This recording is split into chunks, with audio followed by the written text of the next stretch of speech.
하나님께서 오늘도 우리를 사랑하십니다. 그 사랑을 통하여 하나님의 놀라우심을 발견하고 주님과 더욱 가까워지게 되기를 소원합니다. 유명하다라는 말이 있습니다. 유명하다는 말은 우리가 잘 아는 것처럼 유명한 인물들을 표현할 때 그 사람이 이름이 이렇게 주변 사람들에 널리 알려지게 되었을 때 활용하게 되는 단어 중에 하나지요. 근데 또 다른 단어로 유명은 어두움과 밝음, 즉 저승과 이승을 뜻하기도 합니다. 그래서 유명을 달리한다라는 표현을 사용하면서 이승을 떠나 저승으로 갔다 혹은 죽었다라는 것을 완곡하게 표현하기도 하지요. 저는 오늘 애굽의 이야기를 보면서 애굽의 유명한 이야기가 그의 유명을 달리하게 되는 이유가 되었음에 대하여 함께 생각해보며 그 애가를 함께 나누어 보려고 합니다. 사람들은 자신이 아름답고 뛰어나고 멋져지고 싶어 합니다. 그러지 않고 싶은 사람이 있을까요? 아마 거울을 보면서 몇백 번이고 내가 좀 이것 좀 달라졌으면 하는 마음들을 가진 분들이 있을 겁니다. 제가 보기엔 너무 예쁘고 너무 멋진 분인데 여기가 좀 부족하고 저기가 좀 부족하다고 이야기하면서 제 모습을 좀 더 아름다워졌다고 생각하시는 분들이 있는 것으로 보아 한도 끝도 없이 우리는 더 아름다워지려고 하고 우리의 모습을 주변 사람들한테 더 멋지게 아름답게 드러내고 싶어 하는 것들이 있는 것 같습니다. 그렇게 되면서 자연스럽게 다른 이들의 관심도 더 받고 싶어 하고요. 유명해지고 싶어 합니다. 요즘엔 관종이란 말도 나오는데요. 관심종자라고 관심 받고 싶어가지고 주변 사람들한테 막 별 난리를 다 피는 사람들도 있곤 합니다. 한번 유명을 얻은 사람은 그 유명을 잃어버리게 되면 그것도 굉장히 괴로워하고 힘들어하지요. 그래서 자신의 유명을 유지하기 위해서 최선을 다하며 자신을 꾸미고 가꾸다가 그것이 제대로 이루어지지 않으면 아무리 유명한 사람도 실비리에 빠지고 절망에 빠진 채 유명을 달리하는 이야기들을 보게 됩니다. 오늘 애굽의 이야기도 비슷합니다. 애굽은 그 당시 가장 유명한 나라 중 하나였습니다.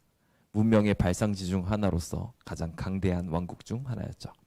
이 강대한 왕국 중 하나였던 애굽이 이제 그 유명한 것들로 인하여 멸망을 당하게 생겼습니다. 우리가 잘 아는 것처럼 애굽에는 수많은 보화들이 집중되었던 찬란한 황금기들을 보냈습니다. 그렇다는 것은 그곳에 수많은 은, 금들이 가득하다는 이야기입니다. 보화들이 가득했을 때 정작 그것을 가지고 있는 사람이 힘이 없으면 어떻게 될까요? 재물은 많아요. 돈도 많고 능력도 많은데 문제는 그가 약해져 버렸어요.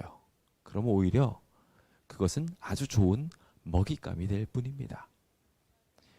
아주 멋진 것들이 가득하다고 하면 그것을 얻기 위해서 욕심이 가득한 세상은 그것을 삼키게 될 것입니다. 우리도 마찬가지로 이 세상에 있는 좋은 것들을 품고자 한다면, 그것에 욕심을 내게 된다면 우리를 지키시는 하나님을 좀 잘 붙들 필요가 있습니다. 하나님께 온전히 매달려 있지 않은 부요와 충만은 독이 될 수밖에 없기 때문에 그렇습니다. 주변 이들의 좋은 먹잇감으로 전락하기 싫으시다면 이 시간 재물보다 하나님께 집중합시다. 하나님으로 말미암는 재물만이 복임을 기억하시고 세상의 부요와 세상의 권세들도 어느 순간 꺾이고 슬픔의 노래로 바뀌게 되는 수많은 역사의 이야기를 떠올려 보며 오늘의 이야기 속에 하나님께서 주시는 교훈을 만나보게 되시길 간절히 바랍니다. 에스겔서 28장에서 우리가 이미 한번 나누었던 말씀인데요. 여기 우리가 오늘 살펴보게 될 31장에서도 동일한 비슷한 애가가 등장하기 때문에 두로 왕의 이야기를 다시 한번 떠올려 보면서 애굽의 이야기를 같이 생각해 보려고 합니다. 함께 잠시 떠올려 보기 위해 함께 읽어보도록 하겠습니다. 읽어볼까요? 시작. 내가 아름다움으로 마음이 교만하였으며 내가 영화로움으로 내 지혜를 더럽혔으며 내가 너를 땅에 던져 왕들 앞에 두어 그들의 구경거리가 되게 하였도다. 아멘. 교만한 두로 왕을 향하여 하나님께서 심판의 메시지를 전달하시며 사단의 운명과 같은 선상에 놓으시며 주님의 심판을 말씀하셨던 이 이야기에는 분명하게 그들이 교만한 이유에 대하여 영화로웠고 지혜로웠다고 표현하고 있습니다. 세상적으로는 영화롭고 지혜롭고 아주 강력한 힘들을 가지고 있다면 멸망하지 않을 것처럼 보입니다. 그러나 세상 일이 그렇게 돌아가지 않습니다. 예전에는 힘 좀 꽤나 썼던 사람들도 시간이 지나면 어떻게 됩니까? 골골골거리기 마련입니다. 아무리 강대한 왕국이라 할지라도요, 그 덩치가 커지면 어떻게 될까요? 동일하게 분열이 만들어지기 시작합니다. 점점 커다란 왕국이 되면 될수록 더 많은 여러 민족들이 그곳에 있게 되고 거기에는 더 많은 분열이 생길 수밖에 없게 됩니다. 그러므로 강함은 곧 약함으로 이어지게 됩니다. 이 세상의 부요도 결국 그래서 약탈로 이어지게 될 수밖에 없습니다. 그래서 우리가 정말 바라고 소망하는 세상의 모든 유명한 것들도 어쩌면 우리의 명을 재촉하는 일이 될 수 있다는 것을 새삼스럽게 생각해 보게 됩니다. 하나님의 것을 사모하며 이 땅의 것을 너무 바라지 맙시다. 하나님이 우리의 참된 보화 되십니다. 오늘 우리는 애굽에 대한 예언 세 번째와 네 번째 시간을 함께 보면서 우리 그 31장과 32장에 있는 이야기를 함께 살펴보며 주님만이 오직 강한 분이심을 함께 살펴보려고 합니다. 이 시간 오직 주님께 우리의 삶을 의탁하여서 주님만이 우리의 희망 되심을 함께 떠올려 봅시다. 그럼 우리가 늘 하는 구호를 외치며 주님의 놀라우신 능력을 바라보도록 합시다. 우리의 빛남은 오직 하나님이시죠? 그것에 동의하시면 구호에 준비해 주십시오. 구호 준비! 야! 너희는 두려워 말라! 여호와께서 싸우시리라! 아멘! 세상 사람들이 세상의 것들을 바라며 세상의 것들로 자신의 영화를 삼으며 싸울 때 우리는 여호와를 의지하며 싸우며 승리합니다. 그 위대한 승리가 이 자리에 계신 모든 성도님들의 것이 되시길 간절히 바랍니다. 우리는 애굽의 멸망 이야기를 보고 있습니다. 애굽은 대대로 하나님의 백성들을 심판을 당하기 쉽도록 유혹하는 그러한 일들을 많이 하였음을 우리는 보게 됩니다. 우리는 이제 31장과 32장에 있는 이야기를 보면서 이제 5번째, 6번째, 7번째 예언을 보게 될 것입니다. 애굽을 향하여 멸망에 대한 메시지를 총 7개의 계시로서 보게 되면서 전달하게 되는데요. 11년과 12년에 주어지게 되는 이 기별들은 이제 예루살렘의 멸망을 코앞에 둔 상태에서 그 목전에 이제 애굽의 멸망을 향하여 크게 외치는 이야기들이 담기어져 있습니다. 이 애굽을 멸망할 것이라는 것에 대하여 이야기할 때 어떻게 이야기하는 것이 가장 효과적일까요? 이스라엘 백성들한테 당시에 애굽이 멸망할 거라고 말한다면 믿지 않았습니다. 지금 여러분들한테도 동일하게 만약에 저기 강대국 중국 무너질 겁니다. 러시아 무너질 겁니다. 미국도 붕괴할 겁니다. 라고 이야기한다면 코웃음 치실 분들이 많을 겁니다. 어떻게 그 나라가 그렇게 강대한 나라들이 다 무너질 수밖에 없겠습니까? 불가능한 얘기입니다. 라고 말하실지 모르겠습니다. 과거 재림운동을 하게 될 때도 그 당시에 굉장히 강력한 왕국이 있었습니다. 서로만은 다 분열되어 가서 박살나 있었지만 동로만은 아직 건재해가지고 있었던 시기가 있었거든요. 오스만 투르크라는 그 제국으로 아주 강력하게 남아 있었던 그 왕국이 성경상의 기록에 따르면 멸망하는 것이 수순이 이루어지게 되었었습니다. 주변 사람들은 그 이야기를 아무리 이야기해도 믿지 않았습니다. 어떻게 그 왕국이 투르크 왕국이 멸망하냐, 절대 불가능하다라고 말이죠. 하나님은 역사의 주관자셨습니다. 그래서 주님이 약정해 놓으신 그 시간에 지금의 터키, 오스만 투르크는 멸망하고 산산이 흩어진 채 지금은 명맥을 유지하는 터키만 조금 남아있을 뿐입니다. 동일하게 이 세상의 나라들은 멸망을 향하여 다 달려가고 있습니다.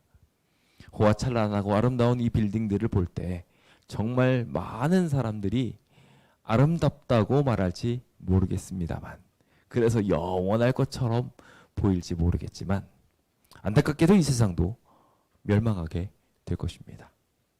이 사실을 가장 확실하게 말할 수 있는 방법은 과거의 영화들이 어떻게 사그라들었는지 그 이야기를 통하여 설명하는 것이 가장 효과적이었을 것입니다.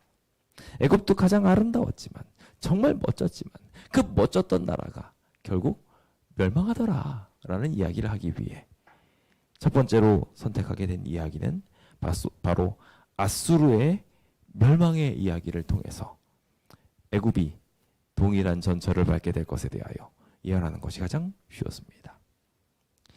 많은 악인들은 자신의 유명세를 떨치며 자신의 모습들을 드러냅니다. 그러나 그 악인들의 결국 동일하게 멸망을 향하여 가게 됨을 보게 됩니다. 아무리 강력한 이도 어느 순간엔 하나님의 심판을 받게 되었음을 봅니다. 사필귀정이라는 말이 괜히 나온 것이 아닙니다. 하나님께서는 그 모든 것을 다시 바로 세우실 것입니다.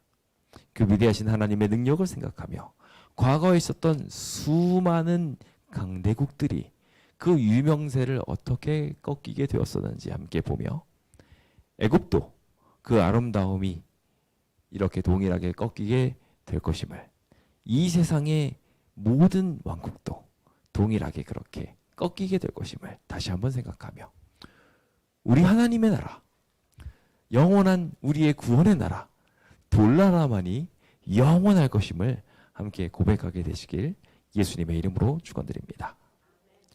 자, 그럼 이제 31장 1절에 있는 이야기를 보도록 합시다. 이제 애굽을 향하여 말하기 시작합니다. 바로와 그의 무리들에게 말하라고 이야기하며 이제 아수르의 번영의 이야기를 말합니다. 지금 애굽의 위험을 가만히 보니까 애굽의 위험을 비견할 만한 나라가 아직 그렇게 많지 않아요. 그래서 과거로 거슬러 올라갑니다. 바벨론 제국이 지금 신흥 제국이지만 애굽의 영광에 미치지 못한다고 많은 이들이 생각하고 있었습니다. 그래서 애굽과 비견될 만한 강력한 왕국이 있었으니 그 왕국을 떠올려 보라고 이야기한 것입니다. 그것이 바로 우리가 잘 아는 것처럼 아수르 제국이었습니다. 우리가 아수르라고 말하는, 역사서에서는 아시리아라고 나오는 이 왕국은 우리가 정말 성경에서 자주 접하는 북방 이스라엘을 멸망시킨 왕국입니다. 아주 강력한 왕국이었고 잔인하기도 굉장히 잔인했습니다. 힘이 얼마나 셌는지 주변 나라들이 붙기만 하면 다 졌습니다. 그래서 아수르를 무너뜨릴 만한 왕국은 없다라고 이야기할 정도로 아주 찬란하고 아름다웠습니다. 그것을 표현하게 될 때 숲의 그늘과 같고 키가 크고 꼭대기가 구름에 닿은 레바논 백향목과 같았다라고 표현하고 있습니다. 정말 강력한 왕국이었던 것이 분명하지요. 근데 우리가 두로 왕에 대한 이야기를 보면서 그 왕국에 대한 표현들을 하게 될 때 어떻게 표현했었죠? 두로 왕의 아름다움을 표현해서 아름다웠었다라고 표현했던 것처럼 지금 이 이야기를 하고 있는 시점에 아시리아는 멸망한 상태입니다. 정말 멋졌고요. 정말 뛰어났습니다만 멋졌던 그 왕국의 분명한 한계점에 도달하게 되어 이 나라는 이미 없는 나라가 되어버리고 말았다는 것입니다. 물들이 그것을 가르고 깊은 물이 그것들을 자라게 하며 모든 상황들이 그 아시리아를 도와주는 것처럼 보였습니다. 공중의 새들도 깃들고 주변의 짐승의 새끼들이 거기서 번성하며 정말 굉장히 아름다웠었지요. 그러나 여기 마찬가지로 거주하고 있다고요? 아니면 거주하였느니라라고요? 네, 정말 슬픈 이야기, 그렇죠? 아름답다가 아니라 아름다웠다. 이게 정말 슬픈 얘기인 것 같아요. 여기 똑같습니다. 이 영광스러운 나라 아수르도 정말 대단한 힘과 능력들을 가졌지만 안타깝게도 그것은 과거에 불과한 이야기였습니다. 그가 큰 물가이셨습니다. 그러다 보니 그 나뭇가지가 크고 모양도 아름다웠습니다. 주변에 있었던 모든 나무들이 그것을 바라보면서 거기를 쫓아가려고 애를 써봤어요. 아수르의 그 힘에 좀 도취되어서 나도 좀 비슷하게 좀 편승해서 갈 수 있을까 하면서 따라해 보려고 했지만 주변에 있었던 모든 나라들이 그걸 따라할 수 없었어요. 참 흥미롭게도 여기에서 하나님의 동산 어떤 나무도라고 표현하고 있습니다. 여기 하나님의 동산 어떤 나무도라는 이야기를 통하여 우리는 이 이야기가 두 가지로 뻗쳐나가는 것을 보게 됩니다. 하나는요, 지리적으로 가나안, 하나님께서 에덴 동산을 원래 두셨던 그 근처 부근에 있었던 왕국의 움직임들을 같이 이야기하며 그 왕국들이 이 아시리아를 따라하려고 흉내내면서 막 따라했지만 못 따라했다라는 이야기로 이렇게 표현되기도 하고요. 또 한 가지는 두로왕에서 이야기와 마찬가지로 진짜 하나님의 동산, 우리 루스벨이 그 아름다움에 정말 아름다워서 주변 사람들이 다들 아름답다 하면서 따라하려고 했었는데 비견될 수 없을 만한 아름다움을 가졌던 하늘의 세 번째 자리를 차지하지 못했을 뿐이지 너무 포였던 대단한 존재예요. 창조주이신 세 분 하나님을 제외하고서는 가장 아름다운 존재였던 이 루스벨, 모든 천사들이 우러러보면서 아름답다고 말했던 그 존재. 성경상에서는 그래서 표현을 시기라고 표현을 했는데요. 이것의 다른 단어는 부러움입니다. 주변 사람들이 부러움을 샀던 거예요. 아름답다고, 멋졌다고. 아수르를 향해서 그렇게 부러워했고요. 루스벨을 향하여 똑같이 그렇게 부러워했어요. 정말 아름답고 뛰어났거든요. 하나님이 그 빼어남을 주심으로 하나님께 영광 돌리라고 하나님께서 그 특별한 축복을 주셨던 건데 속상하지요. 안타깝게도 그의 선택은 하나님을 향하지 않고 그의 그늘에 오는 모든 이들에게 복을 나누어 주기보다는 갈취하는 아주 잔혹하고 강한 왕국이 되었던 것이었습니다. 결국 아수르는 모든 나무가 다 그를 부러워하다가 지나쳐서 시기하도록 만들었고 그 시기는 아수르가 연약해지는 순간 결과가 나타나게 되었습니다. 주변 사람들에게 인덕을 잘 베풀지 않았던 사람이 돈은 잔뜩 가지고 있는데 약해졌어요. 어떻게 되겠습니까? 그러면 다 와가지고요. 그 사람들 막 말미가 안 좋을 수밖에 없어요. 똑같습니다. 정말 유명세를 날렸던 이 아수르가 완전히 박살나게 된 것이었습니다.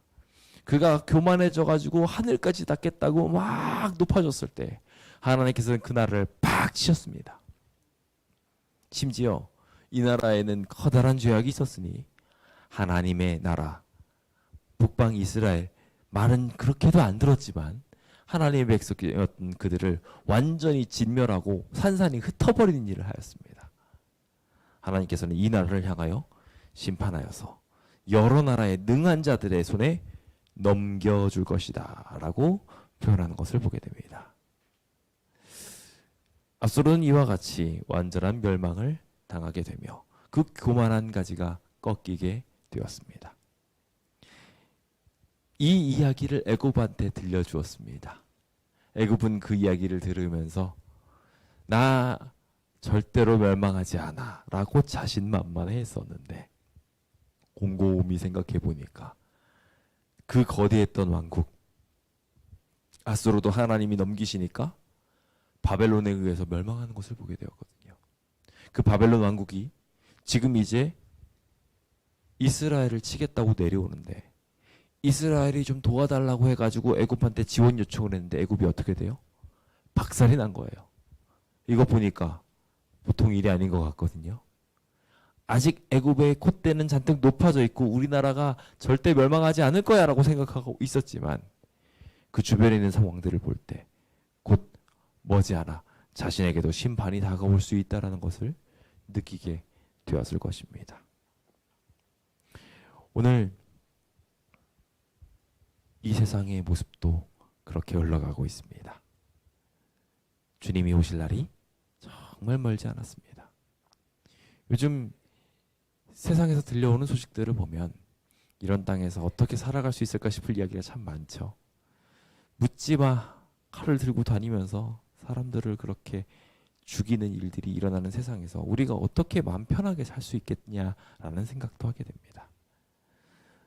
전염병이 재앙들이 이 세상에 가득한 가운데 우리는 아직까지도 콧대가 높아서 우리가 잘하고 있는 줄 착각하고 있습니다. 그때 하나님께서는 이 교만한 가지를 꺾으실 것입니다. 이 애굽이 똑같이 아수르의 전철을 밟아 지금 연약한 나라가 될 수밖에 없게 되었던 것처럼 지금 이 세상도 동일한 전철을 밟게 될 것입니다. 세상의 이 거대한 왕국의 결말을 바라보며 수많은 이들이 부러워했던 것이 꺾이는 것을 보고 위로될 것이라 하신 하나님께서 오늘 시기하던 나무들마저도 같이 아수르처럼 심판받을 것임을 시사하시며 아수르가 멸망할 때 기뻐하면서 배꼽치면서 좋아했던 두로도 멸망하고 애굽도 멸망하고 그것을 멸망시킨 바벨론도 멸망하고 바벨론을 멸망시킨 페르시아도 멸망하고 결국 그렇게 멸망하고 이 세상에 있는 모든 것들은 헛되어 사라지게 될 것을 이야기하시며 우리에게 돌아가야 할 한 가지 유일한 유명생활, 유일하게 우리의 이름을 알릴 수 있는 딱 한 가지 방법, 하나님의 자녀가 되는 것, 그것의 소중함을 다시 한번 우리에게 일깨워주고 있는 것을 보게 됩니다. 오늘 이 자리에 있는 모든 주의 백성들이 세상에서는 유명하지 못하게 될지 모르지만 저 영원한 왕국에서 이름을 드높일 수 있는 하나님의 백성, 하나님을 위하여 일하는 순교자들 되시길 예수님의 이름으로 축원드립니다. 그 위대한 기적이 오늘 우리를 가장 아름답게 할 것이며 이 세상의 유명으로 인한 아름다움은 결국 다 그들의 유명을 달리하게 할 것임을 분명하게 기억하게 되시길 간절히 바랍니다. 이제 다음 장으로 넘어가게 되어서 함께 32장에 있는 이야기를 보게 될 텐데요. 이 32장에 있는 이야기를 보시면은 이제 애굽이 어떻게 되는지에 대한 이야기들이 또 등장을 합니다. 그 당시 나일강을 지배하고 있었던 동물이 있었습니다. 잘 아시는 것처럼 악어입니다. 사실 이 악어라는 동물은 최정점에 있는 동물은 아닙니다. 그 악어라는 것을 검색을 해보시면요, 악어도 사냥당해서 죽는 모습들이 나옵니다. 악어가 보면은 사자나 표범들이나 이런 것들에 잡아서 먹혀서 죽게 되는 이야기들이 나옵니다. 보면은요, 그래서 그렇게 잡혀서 죽어요. 물속에서는 최강자죠. 그래서 자기가 있어서 이 물에서는 최강자구나 생각하고 거드름을 피우면서 난 세계의 제왕이야 라고 거들먹을 피웁니다. 그런데 그 착각이 과했던 것일까요? 마치 자기가 사자가 된 양, 지상에서도 최강자인 줄 착각하는 것입니다. 그러면 어떻게 될까요? 그러면은 맹수들한테 잡아먹혀서 죽게 되는 겁니다. 악어도 굉장히 힘이 세고요, 느리지 않아요. 하지만 사자나 표범한테는 먹잇감에 불과합니다. 그의 입이 아무리 크고 강하다 할지라도 피해버리면 끝이에요. 이 악어의 착각의 이야기를 보면서 그가 자랑했던 멋진 악어 가죽, 주변에 있었던 어떠한 것도 자신을 뚫지 못했던 그 튼튼한 가죽이 하나님의 심판 앞에 무너지게 되는 것을 함께 보면서 하나님께서 이 악어 사냥을 통하여 이 땅을 어떻게 정결하게 하시려고 하시는지 함께 배워보도록 합시다. 자, 이제 32장 1절입니다. 하나님께서 이제 바로 왕에게 애가를 또 바치라고 이야기합니다. 그러면서 스스로 본인이 생각하기를 나는 사자다 라고 이야기하면서 지상의 왕인 것인 양 자랑을 했습니다. 근데 그의 본질은 뭐였다고요? 악어라고 이야기하고 있습니다. 그 악어는 뭐 하고 있냐면요, 지금 강에서 튀어나와서 발로 물을 휘저어서 강을 더럽히고 있다고 표현하고 있습니다. 강과 수목은요 연결되어 있고요, 수목은 하나님의 백성들이라고 표현되어지고 예언적으로, 그리고 강은 그 수목을 키우는 하나님의 은총으로 표현됩니다. 근데 그 강을 지금 누가 더럽히고 있어요? 야고가 더럽히고 있어요. 그러니까 하나님께서 주시는 좋은 가마들을 누가 흐리고 있어요? 이 악어인 애굽이 흐리고 있는 것입니다. 자기가 사자인 줄 착각해가지고 물속에서 조용히 숨어 있을 것이지, 그러지 않고 밖으로 나와가지고 막 물장구를 치면서 물을 더럽히고 있는 것입니다. 그는 육지로 나와 자신이 사자인 것 양 소리를 질렀습니다만은, 제가 앞서 말씀드린 것처럼 그는 사자가 아니었습니다. 물속에서는 혹 제왕이었을지 모르지만 우물 안에 개구리였습니다. 밖에 나와서 보니 어떻게 됩니까? 하나님의 심판을 받게 돼서 죽게 된 것입니다. 우리가 이 악어에 대한 표현을 이게 에스겔에서 계속 종종 보게 되는데요, 이 에스겔서에서 애굽을 표현하면서 이 악어가 사람을 잡아먹고 사람을 괴롭히고 막 이런 얘기들로 나오게 됩니다. 하나님께서 가만 두실까요? 실제로 악어에 대한 사냥을 엄격하게 금하고 있지만 사람을 죽이고 있는 악어들에 대해서는 어떻게 합니까? 죽입니다. 사람을 잡는 것은, 사람을 해야 하는 것은 아무리 보호동물이라 할지라도 뭐가 더 중요하니까요? 사람의 생명이 더 중요하니까요. 잡아 죽이게 돼 있는 것입니다. 여기 이 야고도 마찬가지의 운명을 가지게 됩니다. 그는 나일강에서 가장 유명한 존재였습니다. 자신이 최고라고 생각하면서 거들먹거리면서 다녔습니다. 하지만 그가 가지고 있었던 것은 결국 다 죽임받게 되는 이유가 되어버리고 맙니다. 그가 가지고 있었던 강한 이빨들은 주변 사람들을 찢었고, 그가 자랑했던 악어의 가죽은 다른 사람의 아름다운 장식품이 되어버리게 되었습니다. 하나님은 이 애굽도 동일하게 대하실 것을 말씀하시며 그 패망의 이유를 그들이 가지고 있는 죄악으로 삼고 있습니다. 그의 고기는 짐승의 음식이 될 것이었으며 그 시체들은 악취가 되어 그가 사랑했던 나일강을 더럽히게 될 것이었습니다. 오늘 우리의 삶 속에서도 이 세상이 정말 좋은 영향력만 끼치면 참 좋겠는데 그러지 않은 것들을 참 많이 봅니다. 이 땅에 처해서 살아가다 보면은 많은 악들이 우리를 침범하게 되는 것을 보게 됩니다. 하나님이 그렇게 우리한테 좋은 가마력이 끼치게 하는 영향력을 쫙 부어주고 있을 때 세상이 흐려버리게 만들면, 그래서 하나님이 우리한테 나는 너를 사랑한단다 라고 이야기하는데 그 음성에 귀 기울이지 못하도록 다른 것들이 우리를 흔들고 있다면 하나님이 보시기에 그거 어떻게 해야 될까요? 묻습니다. 하나님은 그 하나님의 은혜를 흐려버리는 그 존재를 부수실 것입니다. 없애실 것입니다. 마지막 시대가 가까울수록 그것이 더욱 강력해지게 되어서 하나님의 백성들이 하나님께 집중하지 못하도록 만드는 일들을 할 것입니다. 그리고 그것이 정점에 치닫게 되었을 때 하나님은 이 세상을 이 악어와 같이 멸망시킬 것입니다. 이 악어의 패망의 소문을 듣고 주변에 있는 모든 이들이 하나님을 두려워하게 될 것입니다.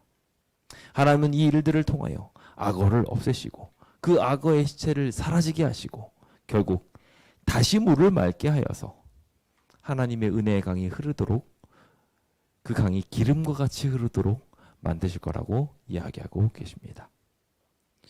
이제 우리는 이 세상이 사라져야 함을 봅니다. 이 세상의 악함이 관영하여 이대로 가면 우리 백성들이 다 영적으로 고갈되어 죽을 수밖에 없음을 보게 됩니다. 하나님께서 실제로 노아 홍수를 일으켰던 그 당시에 그 이유를 보시면 하나님의 백성들이 이제는 사람의 딸들을 흠모하게 되어서 사람의 딸들의 유혹에 하나님의 백성들이 다 죽음으로 치우치게 되는 이야기가 등장합니다. 자기의 눈에 보이기에 다 좋은 것들을 행하다가 하나님의 백성들이 설 자리를 잃게 된 것입니다. 이제 그대로 두게 되면 하나님의 백성들은 다 멸절될 수밖에 없게 되었을 때 주님께서는 그 백성들을 구원하시기 위해서 방주를 선택하신 것입니다. 하나님께서 이 백성들을 만약에 그렇게 노아 홍수를 통하여 구원하지 않았다면 노아의 8가족은 분명히 죽임을 당했을 것입니다. 하나님의 구원을 이야기할 명맥은 그렇게 잘못하면 끊어질 수도 있는 상황 속에 노아 홍수는 그냥 단순히 악인들을 멸망시킨 이야기가 아니라 의인을 구원하신 이야기였던 것입니다. 이 세상도 마찬가지로 자신이 자랑하는 것들을 통하여 하나님의 백성들을 멸망시키고 있습니다. 주님은 그 자랑하고 있는 유명한 것들을 무너뜨리실 것입니다. 그 일들을 분명하게 기억하시며 오늘 우리의 삶을 하나님께로 다시금 돌이키기로, 주변에 있는 많은 헛된 것을 품은 사람들도 하나님께로 돌이키시기로 결심하시길 예수님의 이름으로 축원드립니다. 이제 마지막으로 3번째, 오늘 이야기와 가장 부합한 이야기 중 하나인 유명한 이들이 자신이 유명한 것들로 멸망하는 이야기들이 등장하게 됩니다. 이제 7번째 이야기가 등장을 하는데요. 이 애굽의 멸망에 대한 이야기를 하면서 유명한 여자들에 대한 이야기가 등장합니다. 애굽에서 유명한 미녀들이 꽤 있었던 것 같습니다. 우리가 잘 아는 것처럼 클레오파트라, 괜히 클레오파트라가 거기 있는 게 아니라 진짜 말 그대로 거기에 아름다운 미의 상징이 많이들 즐비했다고들 합니다.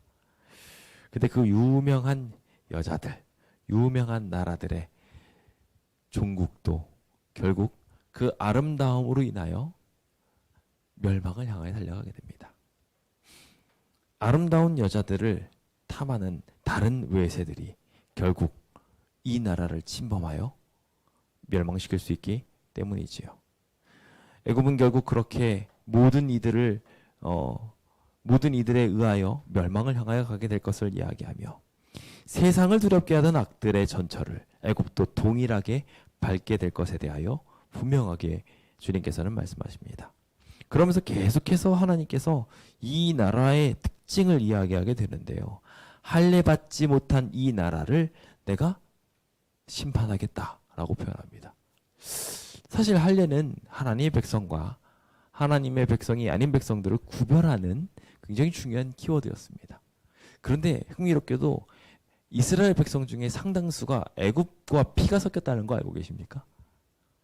네, 애굽과 상당히 많이 섞여 있는 상태였습니다. 유대인들이 그냥 단일 민족처럼 생각하기 쉬웠지만 그렇지만은 않습니다. 많은 애굽인들을 데리고 출애굽했을 뿐만 아니라 거기서 번성하는 가운데에서도 애굽과 많이 섞였습니다. 대표적으로 므낫세와 에브라임 지파는요, 엄마가 누구예요? 애굽인이에요. 심지어 애굽의 제사장의 딸이에요. 네, 그러니까 우리가 잘 생각해 보면요, 순수하게 나는 혈통적으로 아브람 외칠 수가 없는 나라들이에요. 이해되십니까?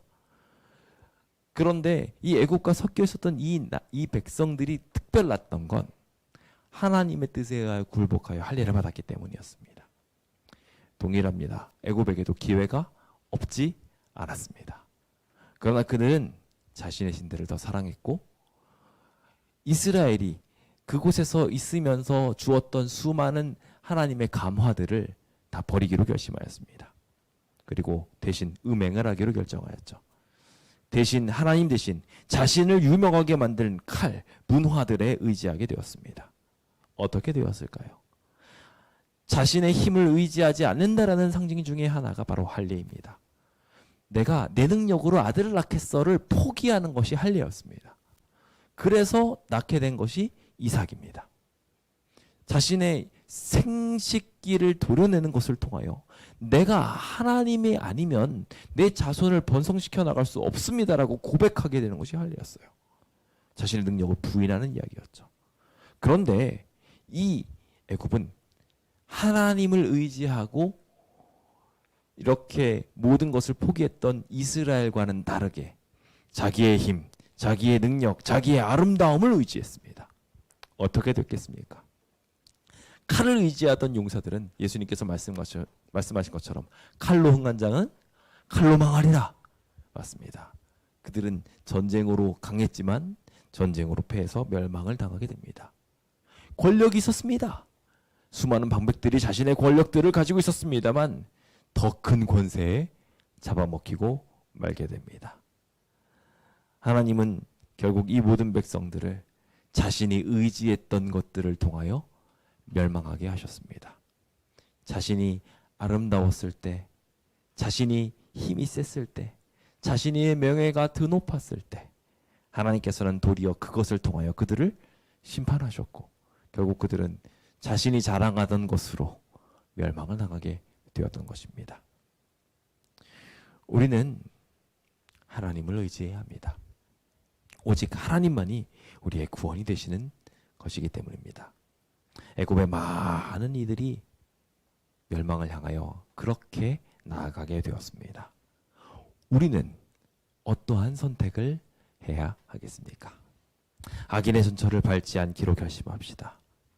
이 세상은 결국 사냥당할 것임을 기억하시고 자신의 유명을 달리하게 멸망의 빌미가 될 수 있음을 기억합시다.